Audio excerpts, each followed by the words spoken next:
Salut à tous, c'est Marc Delmotte, j'espère que vous allez bien. Avant de commencer cette vidéo, n'hésitez pas à vous abonner si vous voulez plus de vidéos concernant les freelances.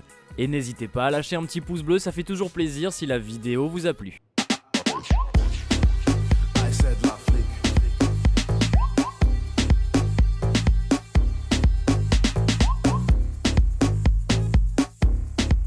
Alors aujourd'hui on va parler d'un sujet assez complexe chez les freelances, on va parler de prix. Alors je pourrais faire même un podcast de quasi 1 heure, mais on va essayer de faire court et on va essayer d'aller à l'essentiel. Quand vous êtes freelance, vous êtes considéré comme une micro-entreprise. Et donc il va falloir réfléchir aussi comme une entreprise, c'est-à-dire réfléchir bénéfices, réfléchir marge, réfléchir aussi stratégie. Beaucoup de freelances ont comme stratégie de faire un minimum de profit avec un maximum de monde. Une espèce de stratégie à la EasyJet, c'est-à-dire réduire un maximum les coûts, envoyer le plus possible et finalement jouer sur le volume. Or n'oubliez pas, quand vous êtes freelance, vous êtes tout seul. EasyJet est une énorme compagnie et eux ils peuvent se permettre de jouer avec le volume parce qu'ils ont de quoi jouer avec le volume. Beaucoup de freelances se disent qu'en baissant leur tarot, ils vont forcément avoir du monde, mais dites-vous bien que le marché est un petit peu plus complexe que ça. Si vous baissez les prix, ça c'est sûr que vous allez toujours avoir des clients, mais le problème c'est que les clients que vous allez avoir ne vont pas être les bons. Le problème avec cette stratégie là, c'est que vous tombez jamais sur les bons clients, c'est toujours les clients les plus râleurs et qui vont payer le moins qui seront le moins satisfaits, et vous à la fin de votre journée vous n'allez pas être rentable. Imaginez vous avez un projet qui doit être codé en 15-16 heures et vous allez avoir un client qui va vous payer le prix de 2 heures, et bien finalement sur le long terme vous allez être perdant parce que vous inquiétez pas, ce client là va créer un bouche à oreille et dira au marché de vous que vous n'êtes pas cher. Pensez absolument conversion et valeur, pensez que votre temps c'est principalement de l'argent. Plus votre notoriété va monter, plus votre valeur de notoriété en tant que freelance va aussi monter. Il y a un espèce de rapport de cause à effet entre votre travail que vous aurez fourni par le passé et le travail que vous allez fournir demain. C'est un peu comme un Picasso, imaginez Picasso, la toute première toile qu'il a peint et qu'il a vendue, je pense pas qu'il l'a vendue des millions d'euros. Quand vous êtes freelance, c'est exactement pareil. Par contre, au lieu de vendre une toile 5 euros, la toute première toile de Picasso a dû se vendre à un espèce de prix marché. C'est-à-dire regarder ce que le marché propose, quel est le prix normal pour une prestation, et on va s'aligner sur le prix normal, c'est-à-dire le prix que tout le monde fait. Ce que j'appelle moi le prix normal, c'est la valeur marché, c'est-à-dire à quel prix les clients trouvent ça acceptable de payer pour une telle prestation de service. On imagine bien que coder une copie d'Airbnb ou une copie de Facebook ne se facture pas pareil qu'un espèce de petit site vitrine. Et ben vous allez regarder sur internet, ne vous inquiétez pas, pour les développeurs, je vous ai déjà mis ça dans la description. Dites-vous bien que si vous mettez vos tarifs pas chers, les gens se diront deux choses. Soit vous êtes une bonne poire, ils vont vous garder et ils vont surexploiter votre potentiel avec très peu d'argent en retour pour vous.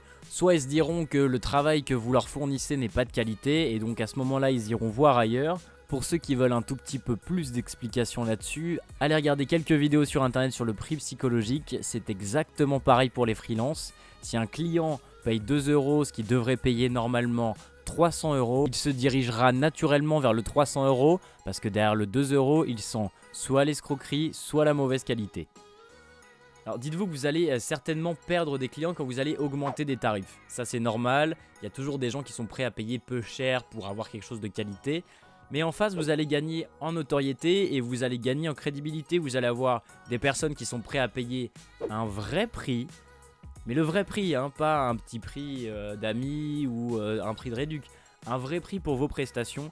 Et petit à petit, vous allez tendre vers une vraie indépendance financière et une activité de freelance qui va être pérenne. Qui va vous permettre de mettre de l'argent de côté, de pouvoir, on va dire, survivre quand vous allez avoir des mois morts. Et réussir à vivre et à voyager et avoir une vraie vie autour de votre activité de freelance. Parce que l'objectif final, c'est ça. Dites-vous bien que l'expertise, de toute façon, ça se paie. Imaginez demain, vous êtes un très grand entrepreneur, vous avez énormément de réussite et d'argent à dépenser dans un projet et vous avez le choix entre deux personnes, deux consultants. Vous avez un consultant A qui a eu énormément de clients dans sa vie, énormément d'expérience, mais qui a un tarif à la journée à 250 000 $, et une personne B qui vient tout juste de commencer, qui est moins chère sur le marché et qui n'a eu aucun client. Ce que vous allez privilégier forcément, c'est la personne A Oui, elle a eu de l'expérience, elle a eu plusieurs chemins et pour arriver à ce prix-là, c'est qu'elle a dû charbonner énormément et si les clients paient encore cette personne à ce prix-là, c'est que finalement sur le long terme, ça doit être rentable. Les entrepreneurs et les freelances qui se prostituent face au marché se rendent compte à un moment ou à un autre qu'ils ont fait des erreurs. Or, à un moment où vous avez proposé, je sais pas, votre service à moins 70% par rapport au marché, eh ben c'est très dur de revenir devant les mêmes clients et de leur proposer un prix marché. Si vous ne commencez pas avec un prix de base et avec un prix que tout le monde pratique, vous n'arriverez pas petit à petit à augmenter vos prix sans que vos clients et sans impacter votre qualité de vie sur le long terme. N'oubliez surtout pas qu'en ce moment, il y a plus d'offres que de demandes et ce sont les demandeurs qui ont les cartes. Certains pensent qu'il faut mettre les tarifs plus bas pour que les demandeurs viennent nous voir, mais je pense sincèrement, et mon expérience m'a prouvé, que sur le long terme, ce n'est pas une politique qui paie et quand vous êtes face à des demandeurs comme ça, ces demandeurs-là, il vaut mieux les éviter plutôt que travailler avec eux. J'ai toujours eu l'habitude et comme stratégie de délivrer plus que ce que l'on me demandait. Et c'est ce qui a plu aux clients et souvent c'est ce qui fait que les clients reviennent vers vous et sont prêts à payer un petit peu plus cher et un petit peu plus cher et un petit peu plus cher petit à petit pour que vous puissiez être un vrai indépendant. J'aimerais vous raconter une petite histoire qui m'est arrivée il y a quelques temps. J'ai été contacté par une marque de moto vraiment très connue pour refaire leur site internet. Bref, on se pose avec le projet, on est d'accord sur énormément de choses, jusqu'au moment où on doit parler du prix. Et eux partaient du principe où comme j'étais freelance et qu'eux étaient une marque internationale hyper réputée, et ben je devais de leur faire un prix pas cher parce qu'après j'allais finalement jouir de leur notoriété grâce aux nouveaux clients qu'ils allaient m'apporter parce que j'allais mettre leur nom sur mon portfolio. Sachez que jamais, grande dame, jamais je n'ai accepté le tarif qu'ils m'ont proposé et qu'à la fin, j'ai quand même eu le contrat avec le tarif que je demandais.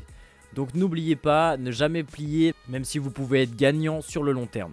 Référez-vous à la base globale, acceptez toujours des missions qui sont toujours payées correctement, apprenez de plus en plus et augmentez petit à petit vos prix.